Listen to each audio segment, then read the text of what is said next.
Rohit Sharma mind voice. டேய் உங்க சண்டையில ஏன்டா என்ன இழுக்கிறீங்க நடுவுல? Hi fame. ஸோ இந்த வீடியோ நம்ம பார்க்க போறது உத்தப்பா ரீசெண்டா பேசின ஸ்பீச் பத்தி தான் பார்க்க போறோம். Uthappa claims Virat Kohli is a bad captain. So அப்படி தான் பேசியிருக்காரு. ஸோ அதை பற்றி தான் இந்த வீடியோவில் பார்க்க போகிறோம். ஓகே, ஃபர்ஸ்ட் ஆஃப் ஆல் அந்த வீடியோ வந்து ஆக்சுவலாக இந்த வீடியோ தான். இந்த வீடியோவில் அவர் வந்து இங்கிலீஷ் ப்ளஸ் ஹிந்தி கலந்து பேசியிருப்பாரு. ஸோ நான் தமிழில் சொல்லலான்ட்டு இந்த வீடியோ மேக் பண்ணியிருக்கேன்.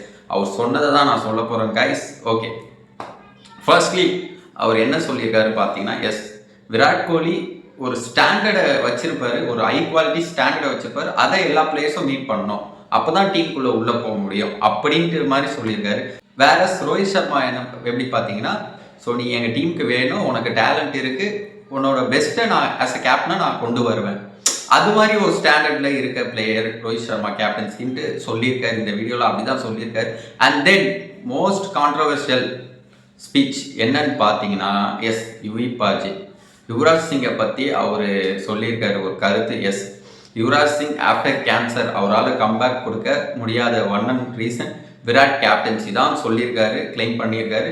ஸோ என்ன சொல்லியிருக்காரு பார்த்தீங்கன்னா, விராட் கோலி கேப்டனாக இருக்கும்போது யோயோ டெஸ்ட் உங்களுக்கு தெரியும், அது வந்து ஹை ஸ்டாண்டர்ட் வேல்யூவில் வச்சுருப்பாங்க. ஸோ அந்த வேல்யூவை வந்து யுவராஜ் சிங் இது ஒரு 2 பாயிண்ட்ஸ் குறைக்க சொல்லி கேட்டிருக்காரு. ஸோ அந்த 2 பாயிண்ட்ஸ் குறைச்சா மேபி நான் உள்ளே வருவேன், என்னால் அந்த பாயிண்ட்டு எடுத்து என்னால் டீம் உள்ளே வர முடியும் சொல்லி ஒரு கேட்டிருக்க மாதிரி சொல்கிறாரு. But still Virat Kohli and அவங்க டீம் இக்னோர் பண்ணியிருக்காங்களா? ஸோ அதுக்கு அவர் எப்படி சொல்கிறாருன்னா, அந்த மனுஷன் வந்து கேன்சர்லேருந்து வெளியே வந்திருக்காரு. ஸோ அப்படி இருக்கும் போது அவருக்கு ஒரு குஷன் சீட் கொடுக்கலாமே தாராளமாக. அவருக்கு வந்து எப்படி சொல்கிறது, ஒரு எக்ஸ்கியூஸ் கண்டிப்பாக கொடுக்கணும், என்னை பொறுத்த வரைக்கும் கொடுக்கணும் தான் சொல்லுவேன். ஒரு எக்ஸ்கியூஸ் கொடுத்து இருக்கலாம் அவருக்கு மட்டும், பிகாஸ் தட் ப்ராப்ளம். அண்ட் அவர் பண்ண நமக்கு பாஸ்டில் பண்ணது, ஐசிசி டோர்னமெண்ட்டில் பண்ணது இஸ் அ லெஜண்ட். ஸோ அப்படி இருக்கும்போது கொடுத்துருக்கணும் ஒரு குஷன் சீட் அவருக்கு மட்டும் எக்ஸ்கியூஸ் கொடுத்து அவரை டீமில் ஆட வச்சிருக்கணும்ட்டு சொல்கிறாரு. மேபி இது உண்மையாக இருக்கலாம், ஒரு 90% என்னை பொறுத்த வரைக்கும் உண்மையாக இருக்கலாம். பிகாஸ் அவங்க உத்தப்பா யுவராஜ் சிங்லாம் கான்டாக்டில் இல்லாமல் இருக்க மாட்டாங்க. ஸோ தே ஹேவ் ஒரு ப்ரைவேட் சாட். ஸோ அப்படி இருக்கும்போது மேபி ஒன் டைம் யாராவது மேபி யுவராஜ் சிங் கூட பர்ஸ்ட் அவுட் ஆகிருக்கலாம். ஸோ இது மாதிரி எனக்கு சான்ஸ் இப்படிலாம் போச்சு, ஸோ பர்ஸ்ட் அவுட் ஆகிருக்கலாம். அவங்க சர்க்கிளில் அது வெளியே வந்து எப்படியோ வந்திருக்கலாம்.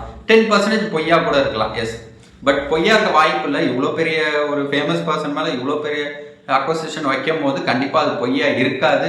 அப்படி பொய்யா இருந்தால் யுவராஜ் சிங்கே இப்போ நெக்ஸ்ட் வீக்கு மேபி சொல்லலாம், இல்லை உத்தப்பா சொன்னது பொய்ன்ட்டு சொல்லுவார் கண்டிப்பாக, அது பொய்யா இருந்தா.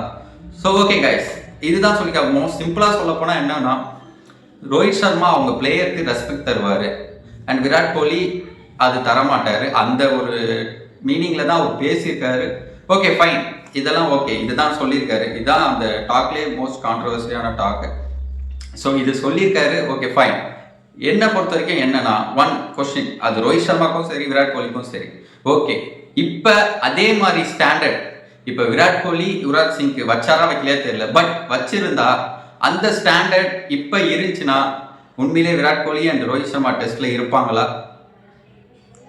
யுவராஜ் சிங்க்கு வச்ச ஸ்டாண்டர்டு இப்போ இந்த இந்தியன் டீமில் இருந்துச்சுன்னா உண்மையிலே விராட் கோலி ரோஹித் சர்மா இருப்பாங்க டீமுக்குள்ளே?